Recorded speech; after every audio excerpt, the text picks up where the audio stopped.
Queen Cordelia stood at the towering windows of Raven's Hollow Palace, her emerald eyes reflecting the storm clouds gathering over the kingdom of Ethermore. At 62, she had ruled for nearly 2 decades, but never had she felt the weight of the crown more heavily than in this moment. The ornate grandfather clock in the corner chimed 11 times, each note echoing through the vast chamber like a countdown to disaster. Prince Alexander, her eldest son and heir to the throne, paced nervously across the Persian carpet that had adorned the royal study for 3 generations. His dark hair was disheveled from running his hands through it repeatedly, a habit he had developed during times of stress. At 35, he possessed the classical features that had made the House of Blackthorn legendary throughout the realm, but today those features were marred by worry lines that seemed to age him beyond his years. "Mother, we cannot allow this to continue," Alexander said, his voice carrying the authority of future kingship yet tinged with desperation. Duchess Vivian grows bolder with each passing day. Her latest move crosses every line of royal protocol and threatens the very foundation of our monarchy. Queen Cordelia turned from the window, her silk gown rustling softly as she moved with the grace that had been drilled into her since childhood. The morning light caught the diamonds in her tiara, sending fractured rainbows across the mahogany walls lined with portraits of past rulers. Each painted face seemed to watch this unfolding drama with the weight of history behind their eyes. "Tell me exactly what happened during yesterday's council meeting," she commanded, settling into the throne-like chair behind her desk. The massive piece of furniture, carved from a single piece of blackwood from the Whispering Forest, had witnessed countless royal decisions that shaped the destiny of Ethermore. Alexander pulled out his phone, his hands trembling slightly as he scrolled through the messages that had kept him awake all night. The Duchess arrived 30 minutes late to the Heritage Foundation meeting, claiming traffic delays. But Lady Isabella was already there, having arrived precisely on time, as she always does. When Isabella began presenting the new education initiative for the northern provinces, Vivian interrupted her. The Queen's eyebrows rose almost imperceptibly, but Alexander caught the gesture.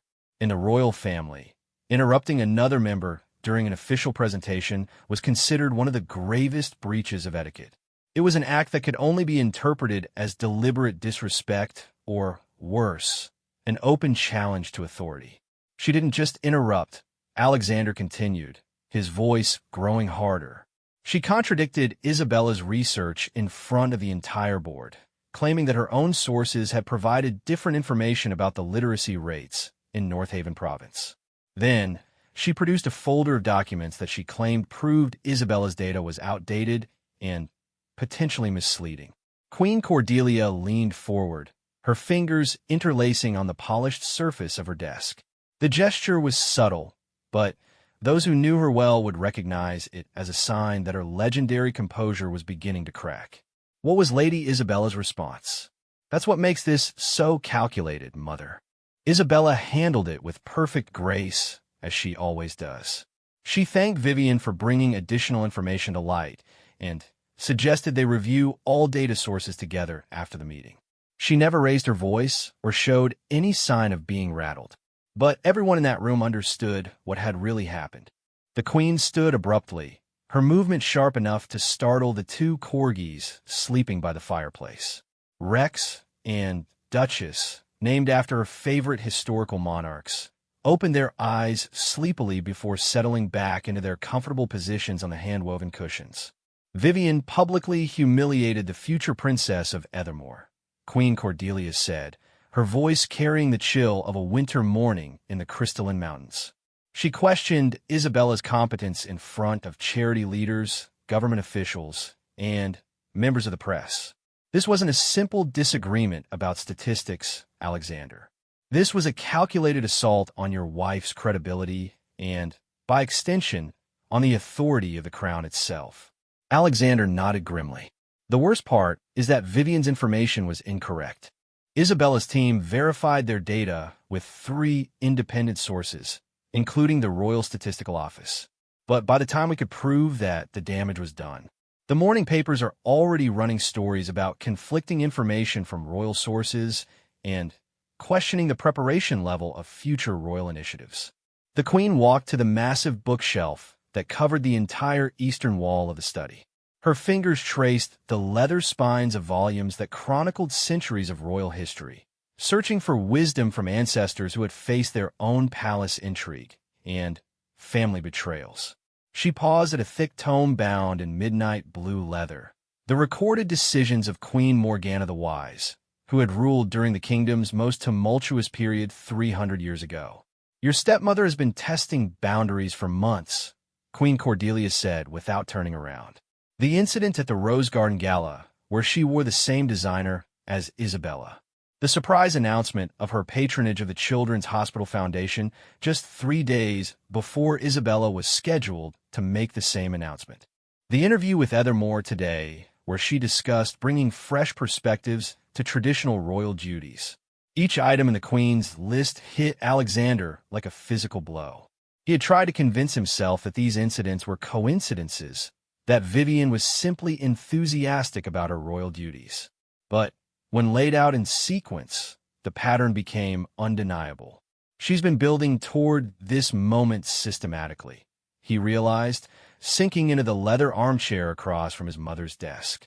Testing Isabella's responses, measuring public reaction, gathering ammunition for a larger confrontation.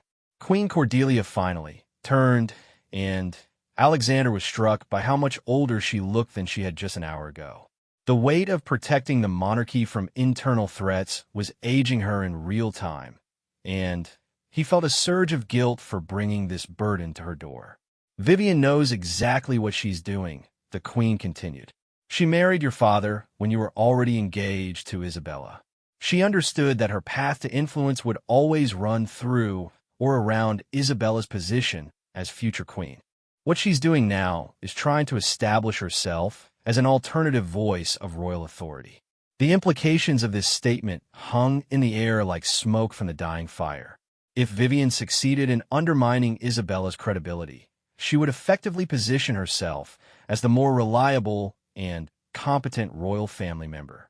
The public, always eager for drama within palace walls, might begin to see Isabella as weak and Vivian as strong.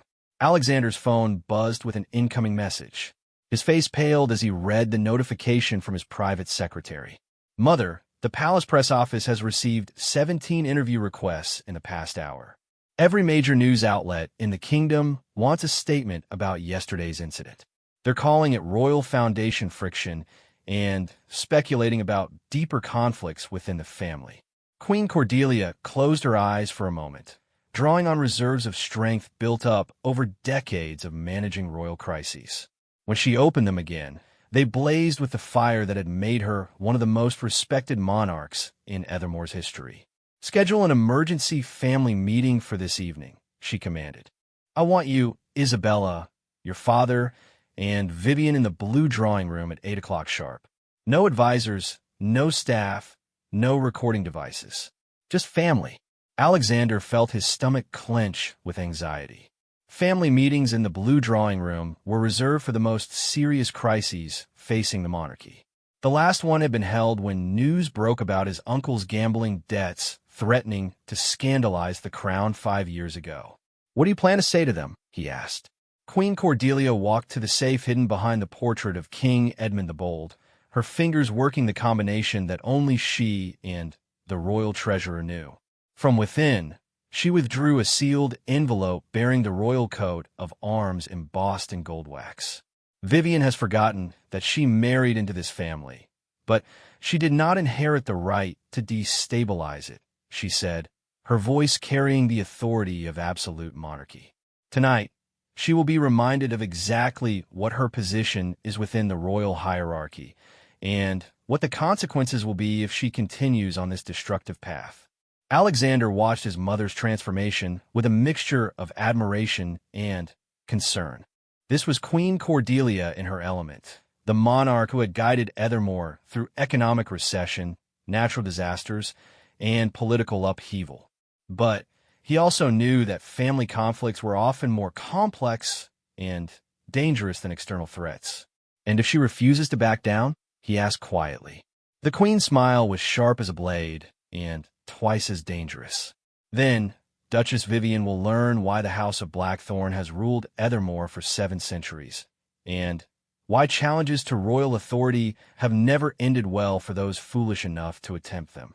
Outside, the storm clouds finally opened, sending sheets of rain against the palace windows. The sound seemed to underscore the gravity of the moment, as if nature itself was preparing for the royal confrontation that would determine the future balance of power within the most powerful family in the kingdom. Alexander left his mother's study with the sealed envelope clutched in his hand, knowing that by evening, everything would change. The question that haunted him as he walked through the gilded corridors of Raven's Hollow Palace was whether that change would strengthen or shatter the royal family forever. The stage was set for a confrontation that would be remembered in palace history for generations to come, and neither side showed any signs of backing down. Lady Isabella Fairmont stood before her 3-way mirror in the royal suite. Her reflection multiplied in the antique glass as she prepared for what would undoubtedly be the most important evening of her royal career. The burgundy velvet dress she had chosen was both elegant and authoritative, its deep color symbolizing the strength she would need to draw upon in the coming hours. Her personal maid, Elena, worked silently behind her, fastening the diamond tennis bracelet that had been a wedding gift from Queen Cordelia. "Your ladyship," Elena whispered, her voice barely audible above the ticking of the ornate clock on the mantelpiece. "The stylist has prepared 3 different jewelry options for tonight's meeting." Isabella nodded, though her mind was far from accessories. She had spent the afternoon in crisis management sessions with her communications team, analyzing every possible angle of yesterday's confrontation with Duchess Vivian. The more they examined the incident, the clearer it became that this had been a carefully orchestrated attack designed to maximum damage. "Elena, what are the staff saying about yesterday's foundation meeting?" Isabella asked, knowing that palace staff often possessed the most accurate understanding of royal dynamics. The young woman hesitated, her hands stilling on the jewelry box. In her 5 years of service to the royal family, Elena had learned to navigate the treacherous waters of palace politics with exceptional skill. She understood that information could be as valuable as gold and twice as dangerous. The consensus below stairs is that Duchess Vivian has been planning this confrontation for months, your ladyship. The senior staff have noticed patterns in her scheduling requests, her choice of patronages, and even her wardrobe selections that suggest a coordinated campaign to position herself as an alternative to your authority. Isabella turned from the mirror, her blue eyes reflecting both sadness and determination. At 32, she had entered the royal family with genuine enthusiasm for public service and a deep love for Prince Alexander. The idea that someone would deliberately sabotage charitable work that benefited thousands of children in the northern provinces felt like a personal betrayal of everything she stood for. "Thank you for your honesty, Elena. I need you to prepare a secure communication device. After tonight's meeting, I may need to contact my father immediately." Lord Fairmont, Isabella's father, was one of the kingdom's most respected diplomats and had served as an advisor to 3 different monarchs. His counsel would be invaluable in navigating whatever outcome emerged from the blue drawing room tonight. 3 floors below, in the palace's most secure wing, King Constantine reviewed intelligence reports that his private secretary had compiled about recent media coverage of the royal family. At 68, the king possessed the weathered dignity of a man who had spent 43 years preparing for the crown he had inherited from his brother's unexpected death. His marriage to Vivian 3 years ago had been presented to the public as a love story, but palace insiders understood it as a strategic alliance designed to modernize the monarchy's image. "Your Majesty," his private secretary, Sir Marcus Thornfield, spoke from his position beside the king's mahogany desk. "The polling data from yesterday evening shows a concerning shift in public perception. Duchess Vivian's favorability rating has increased by 12 points since the foundation meeting incident, while Lady Isabella's has decreased by 8 points. King Constantine set down his reading glasses and rubbed his eyes wearily. The irony was not lost on him that his second marriage, intended to strengthen the monarchy, might instead be tearing it apart from within. Vivian's combination of intelligence, charisma, and ambition had initially impressed him, but he was beginning to understand that those same qualities could be turned against the royal family itself. "What specific aspects of yesterday's incident are driving these numbers?" he asked. "The public sees Duchess Vivian as bringing accountability to royal charitable work," Sir Marcus replied, consulting his tablet. "Focus groups describe her as refreshingly direct and unafraid to ask tough questions. Meanwhile, Lady Isabella is being perceived as defensive and potentially out of touch with real conditions in the provinces." The king stood and walked to the window overlooking the palace gardens, where gardeners were working to repair damage from the morning storm. The metaphor was not lost on him. Storms could devastate even the most carefully tended landscapes, and rebuilding required both time and expertise. "Has my wife requested any meetings with media representatives in the past week?" he asked. "3, Your Majesty. 2 with royal correspondents from major newspapers, and 1 with the producer of Ethermore Morning, the kingdom's highest-rated television news program." King Constantine felt a chill that had nothing to do with the autumn weather. Vivian was not only orchestrating public confrontations with Isabella, but also managing the media narrative to maximize her advantage. This level of political sophistication suggested planning that extended far beyond yesterday's foundation meeting. Meanwhile, in the Duchess's private apartment in the palace's East Wing, Vivian reviewed her notes for the evening's family meeting with the focus of a general preparing for battle. Her sitting room, decorated in shades of ivory and gold, reflected the refined taste that had made her a fashion icon throughout the kingdom. Fresh white roses filled crystal vases, their perfume creating an atmosphere of deceptive tranquility. Vivian's assistant, Margaret Sterling, sat across from her with a leather portfolio containing detailed research on every significant royal family crisis of the past century. Margaret had previously worked as a political strategist for the opposition party before accepting a position with the Duchess, bringing skills that were unusual within traditional palace operations. "Your Grace, we've identified 17 historical precedents where junior royals successfully challenged the authority of senior family members," Margaret reported. "The most relevant case study is Princess Celeste's confrontation with Queen Victoria 47 years ago over the handling of the miners' strike crisis." Vivian nodded approvingly. "And the outcome of that confrontation?" "Princess Celeste was initially censured by the Queen, but ultimately proved correct about the public sentiment. Within 6 months, she had been elevated to senior royal status and given oversight of all labor-related royal initiatives." Queen Victoria later credited Celeste with saving the monarchy from a potentially devastating political miscalculation. The lesson was clear: bold challenges to royal authority could succeed if they were backed by solid evidence and favorable public opinion. Vivian had spent months positioning herself to replicate Princess Celeste's success, but with much higher stakes. "What intelligence do we have about Queen Cordelia's likely approach tonight?" Vivian asked. Margaret consulted her notes. "The Queen's historical pattern suggests she will attempt to resolve this conflict through private negotiation first. She values family unity above almost all other considerations and will likely offer face-saving compromises to both parties. However, if she perceives a direct threat to monarchical authority, her response can be ruthless." Vivian stood and walked to her writing desk, where she withdrew a sealed letter bearing her personal coat of arms. "Then, it's fortunate that I have anticipated both possibilities." The letter contained Vivian's formal response to whatever ultimatum Queen Cordelia might present tonight. She had prepared 3 different versions, each calibrated to different scenarios, but all designed to maintain her position of strength while appearing to show appropriate respect for royal hierarchy.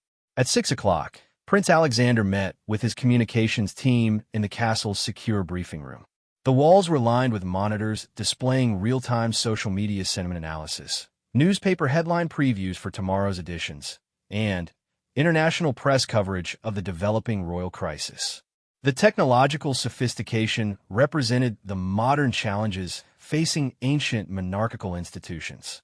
Your Highness, we're seeing unprecedented engagement with royal family content across all platforms, reported Sarah Chun, the palace's digital communications director. Hashtags related to yesterday's incident are trending in 12 countries, and video clips from the Foundation meeting have been viewed over 2 million times. Alexander studied the data with growing alarm. What had begun as an internal family conflict was rapidly becoming an international spectacle that could damage the monarchy's reputation regardless of how it was ultimately resolved. "What's our assessment of the international implications?" he asked. Foreign press outlets are framing this as a modernization struggle within traditional monarchy, Sarah replied.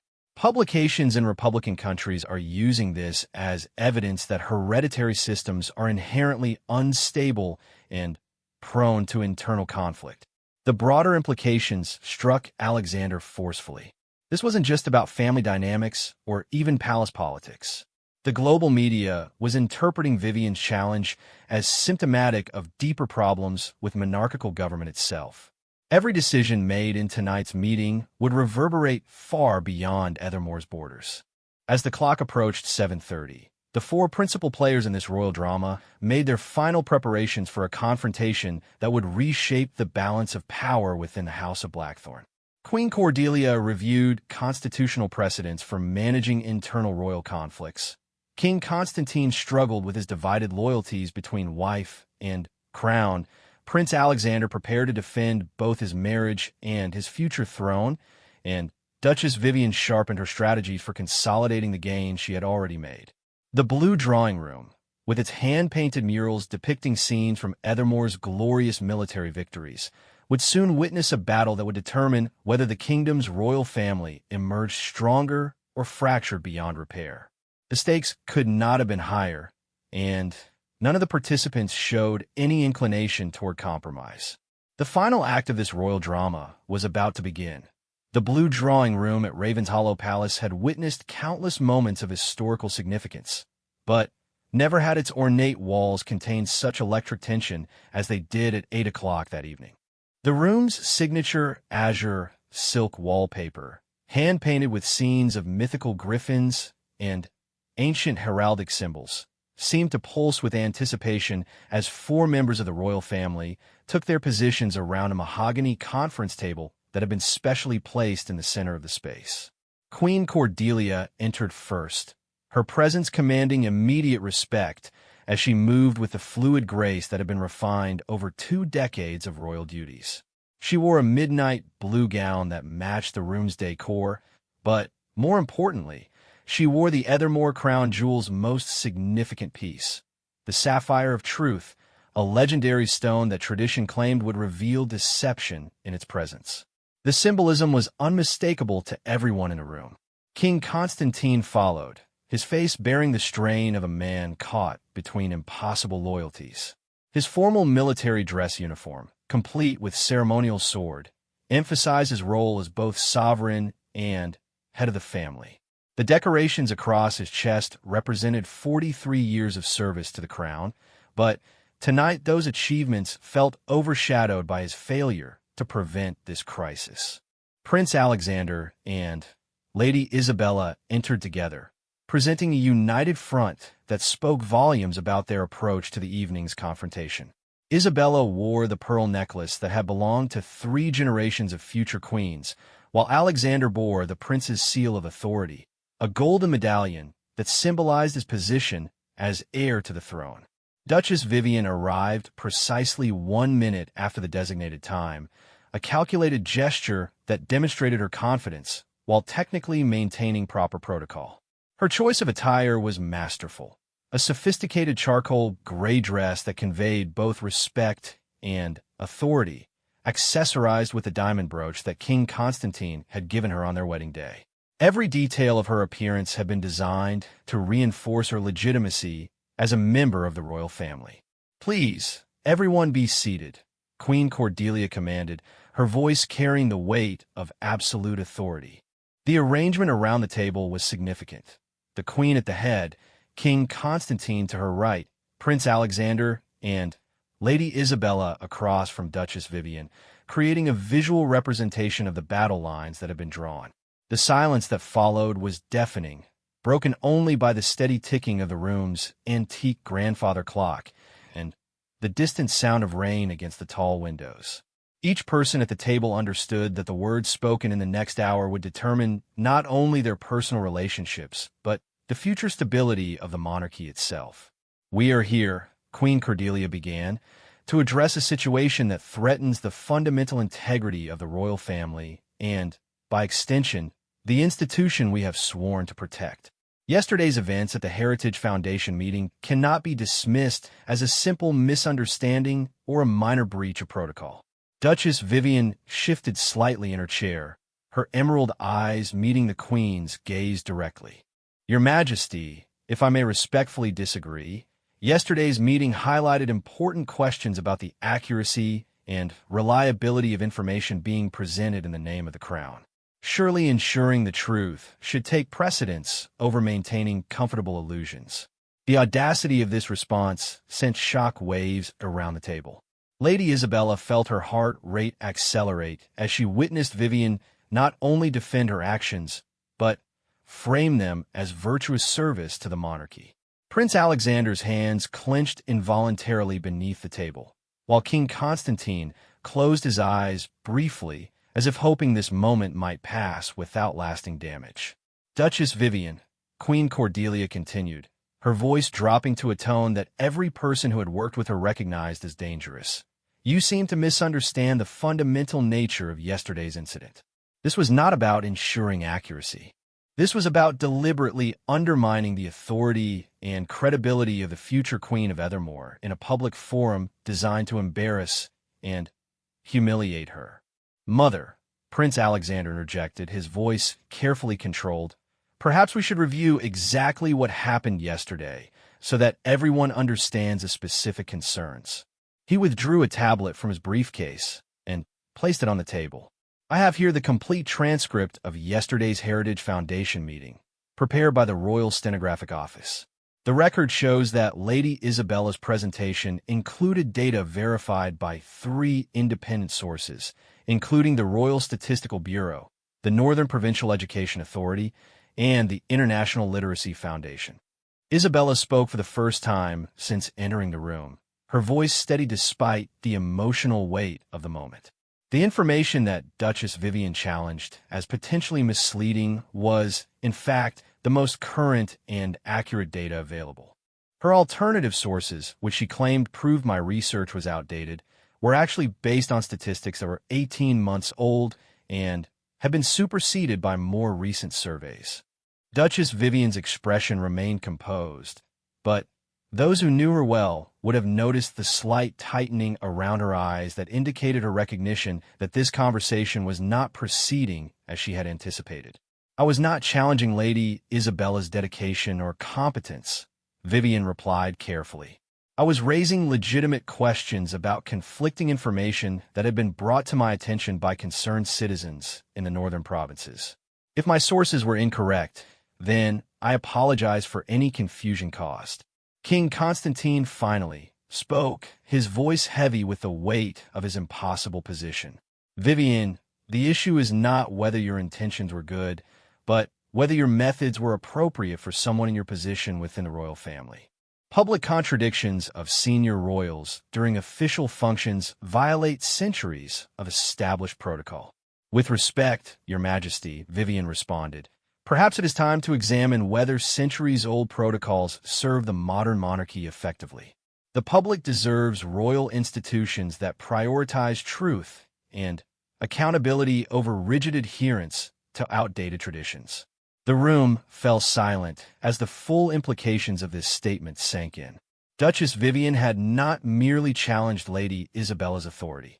She was questioning the fundamental operating principles of the monarchy itself.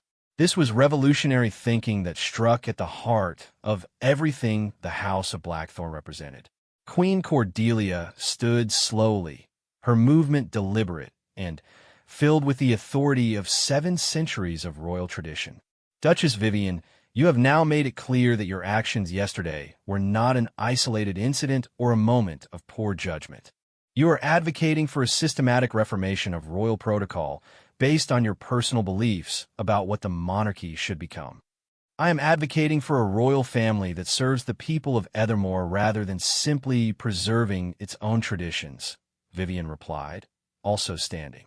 The physical confrontation between the two women created a tableau that would be remembered in palace history for generations. Prince Alexander and Lady Isabella exchanged glances, both recognizing that this confrontation had escalated beyond anything they had anticipated.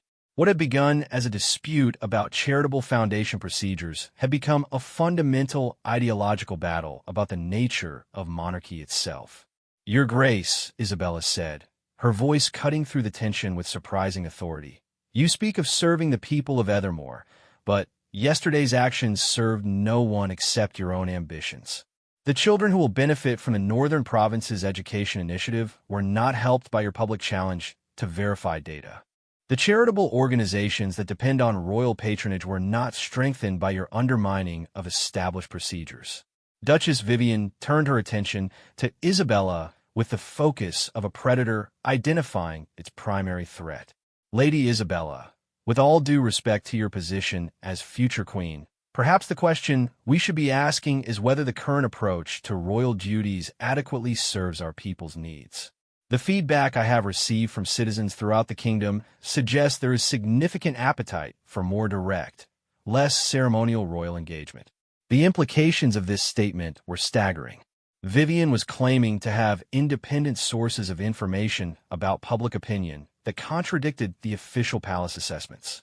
More dangerously, she was suggesting that her approach to royal duties was more effective than Isabella's, despite Isabella's 5 years of dedicated service and consistently high approval ratings. King Constantine felt the weight of his crown more heavily than ever before as he witnessed his wife systematically challenging every aspect of the royal hierarchy that he had sworn to protect. The personal betrayal was devastating, but the institutional threat was potentially catastrophic. "Duchess Vivian," he said quietly, "you are questioning not just protocol or procedure, but the legitimacy of the constitutional monarchy that has served Ethermore for centuries. The path you are proposing leads not to reform but to revolution." Vivian's smile was both beautiful and terrifying as she recognized the accuracy of his assessment. "Your Majesty, sometimes revolution is necessary to preserve what is most valuable about an institution. I believe the monarchy can be stronger, more relevant, and more beloved by the people if it is willing to evolve." Queen Cordelia returned to her seat, but her posture remained rigid with controlled fury. "Evolution, Duchess, occurs gradually and with the consent of those responsible for the institution's welfare. What you're describing is not evolution, but hostile takeover." The clock chimed 9 times, marking the passage of an hour that had fundamentally altered the dynamics of the royal family. Each person in the room understood that they had passed a point of no return, and the consequences of tonight's confrontation would reshape the monarchy for decades to come. The battle lines had been drawn with unprecedented clarity, and the final phase of this royal crisis was about to begin. Queen Cordelia opened the sealed envelope she had retrieved from her private safe earlier that day, its contents representing the full authority of the crown and centuries of monarchical power. The parchment within bore the royal seal and constitutional language that had been used only 7 times in the kingdom's history during moments of extreme crisis threatening the stability of the throne itself. "Duchess Vivian," the queen announced, her voice carrying the weight of absolute monarchy, "you have presented me with a choice that no sovereign should face: preserving the institution of the crown or accommodating the ambitions of an individual family member. The decision is not difficult." The formal language and ceremonial tones signaled to everyone in the room that Queen Cordelia was no longer speaking as a concerned family member, but as the constitutional monarch of Ethermore. This transformation carried legal implications that extended far beyond personal relationships. "By the authority vested in me by the Constitution of Ethermore and The sacred covenant of the crown, she continued, reading from the ancient parchment. I hereby invoke Article 12 of the Royal Family Charter, which permits the sovereign to suspend the royal privileges and titles of any family member whose actions threaten the stability, dignity, or constitutional authority of the monarchy. Duchess Vivian's composed facade cracked for the first time that evening. Article 12 was the monarchy's nuclear option, used only in cases where family members committed treason, engaged in criminal behavior, or posed existential threats to the crown itself. The invocation of this constitutional provision would strip her of all royal privileges, titles, and access to palace resources. King Constantine felt as though the floor had disappeared beneath his feet. His wife's systematic campaign against Isabella and the established royal hierarchy had pushed his mother to deploy the most severe punishment available under monarchical law. The personal devastation was overwhelming, but his oath of loyalty to the crown superseded his marriage vows. Your Majesty, Duchess Vivian said, her voice betraying the first signs of uncertainty. Surely this response is disproportionate to the situation. I have committed no crimes, engaged in no treasonous activities, and threatened no one's safety.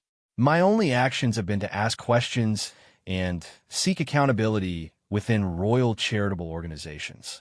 Prince Alexander stood, recognizing that this was the moment when his future role as king required him to speak with the authority his position demanded. Duchess Vivian, your characterization of recent events is fundamentally dishonest. You have engaged in a systematic campaign to undermine the credibility and authority of my wife, who will one day serve as Queen of Ethermore. These actions constitute a direct challenge to the constitutional order of succession. Lady Isabella remained seated, but spoke with quiet authority that commanded attention from everyone in the room. Your Grace, what you have described as seeking accountability was actually an orchestrated attempt to position yourself as an alternative source of royal authority. The polling data showing your increased favorability following yesterday's incident reveals the true purpose of your actions. The reference to polling data struck Vivian like a physical blow. The royal family's access to real-time public opinion research meant they understood the political implications of her strategy better than she had anticipated. Her campaign to build public support while undermining Isabella had been transparent to palace intelligence operations. Furthermore, Queen Cordelia continued, Palace security has documented 17 meetings between you and media representatives over the past 6 months, during which you provided exclusive information about internal royal family discussions and criticized the approaches taken by other family members. This constitutes a breach of the confidentiality agreements that all royal family members sign upon marriage or birth. The revelation that palace security had been monitoring Vivian's activities sent shockwaves through the room. King Constantine had not been informed of this surveillance, which meant the Queen had been investigating his wife independently for months. The level of institutional mistrust this represented was staggering. Duchess Vivian recognized that her position had become untenable, but her political instincts demanded one final attempt to salvage the situation. Your Majesty, if the monarchy is so fragile that it cannot withstand questions or alternative perspectives from within the royal family, then perhaps the institution is not as strong as we have believed. The public deserves a royal family that can engage in honest dialogue about its effectiveness. The public deserves a royal family that operates with unity, dignity, and respect for the constitutional principles that have served this kingdom for 7 centuries. Queen Cordelia replied sharply. What you have offered instead is political theater designed to advance your personal ambitions at the expense of institutional stability. King Constantine finally found his voice, though it carried the weight of a man whose world was collapsing around him. Vivian, I need you to understand that your choice to challenge the fundamental authority structure of the royal family has created a situation where I must choose between my loyalty to you as my wife and my oath to protect the crown as king. That choice is not difficult to make. The king's words represented a personal betrayal that cut Vivian more deeply than any constitutional punishment could. She had underestimated the extent to which members of the royal family would prioritize institutional loyalty over personal relationships when forced to choose between them. "I invoke Article 12 effective immediately," Queen Cordelia announced. "Duchess Vivian, you are hereby stripped of your royal title, removed from all official royal duties, and banned from representing the crown in any capacity. You will have 48 hours to vacate your quarters in Ravenshollow Palace, and all royal security details assigned to your protection will be withdrawn." The severity of this punishment was breathtaking in its scope. Vivian would not only lose her position within the royal family, but would be expelled from the only life she had known for the past 3 years. The social and financial implications were devastating, as her entire identity had become intertwined with her royal status. Additionally, the Queen continued, "Palace Legal Counsel will review your actions over the past 6 months to determine whether formal charges of violating royal confidentiality agreements should be pursued through the kingdom's court system." Prince Alexander felt no satisfaction in witnessing Vivian's downfall, only sadness that family conflict had escalated to such destructive levels. However, he also recognized that his mother's decisive action had protected both Isabella's position and the future stability of his reign. Lady Isabella experienced a complex mixture of relief and regret as she watched the woman who had systematically tried to destroy her credibility face the consequences of those actions. The personal attacks had been painful, but the institutional damage could have been catastrophic if left unchecked. Duchess Vivian stood slowly, her royal composure returning as she faced the complete collapse of her position within the family. "Your Majesty, this decision will be seen by many as an overreaction to legitimate criticism. The public will question why the monarchy cannot tolerate internal accountability. The public will see that the crown takes seriously its responsibility to maintain dignity and stability," Queen Cordelia replied. "They will understand that privilege comes with responsibilities, and that those who abuse their positions face appropriate consequences." King Constantine approached his wife, his face reflecting the personal cost of the evening's events. "Vivian, I want you to know that this outcome brings me no joy. I had hoped that we could resolve these conflicts through private discussion and compromise. Your choice to escalate rather than reconcile has forced consequences that will affect both of our lives permanently." Vivian looked around the room one final time, her gaze lingering on each person who had participated in her political destruction. "You may have won tonight's battle, but the questions I raised about modernizing the monarchy will not disappear with my departure. The public's appetite for more direct and accountable royal leadership will continue to grow, and future generations will judge whether tonight's decision strengthened or weakened the institution you claim to protect." With that final statement, she walked toward the door with the dignity of someone who understood that her royal chapter had ended but refused to be broken by that reality. The click of her heels on the marble floor echoed through the blue drawing room as she exited palace life forever. Queen Cordelia waited until the door closed before allowing her shoulders to relax slightly. The immediate crisis has been resolved, but we must now focus on managing the public response to tonight's decision. The palace communications team will need to craft a statement that explains our actions without unnecessarily damaging the monarchy's reputation. Prince Alexander moved to his mother's side, recognizing the toll that this confrontation had taken on her. "Mother, your decisive action tonight has protected the crown and Isabella's future position as queen. History will record this as a moment when the monarchy demonstrated its strength rather than its fragility." Lady Isabella finally stood, feeling as though an enormous weight had been lifted from her shoulders. "Your Majesty, I want to express my gratitude for your support and protection.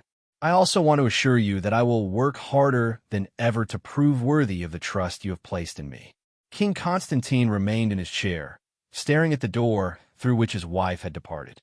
The personal cost of tonight's events would take years to process, but his duty to the crown had demanded the choice he made.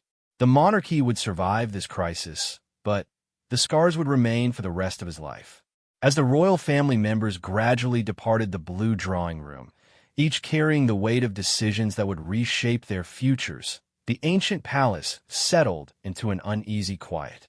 The immediate threat to royal stability had been neutralized, but the deeper questions about monarchical relevance in the modern world remained unanswered.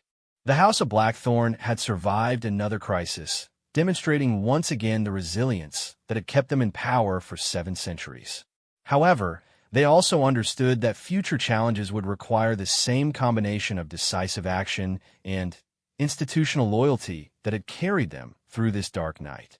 The storm outside had finally passed, and dawn would bring new challenges that would test everything they had learned from this confrontation with ambition, loyalty, and the eternal struggle between tradition and change that defines every monarchical institution.